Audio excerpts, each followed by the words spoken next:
Farris.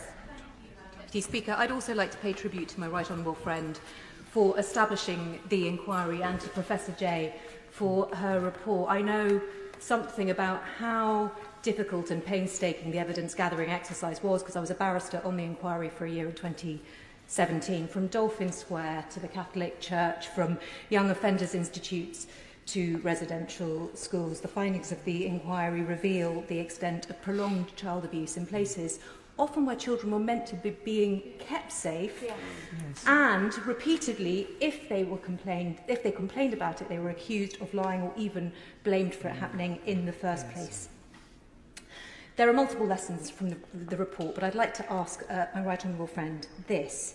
There are specific findings in relation to sexual predators, paedophiles, who travel overseas to abuse children, and the report finds that civil orders restricting foreign travel are often underused and ineffective because they only prohibit travel to a named country, which means that the perpetrator can circumvent that restriction by taking a different route. Could he say what the Home Office is doing to tighten up the restrictions in that area specifically? Home Secretary.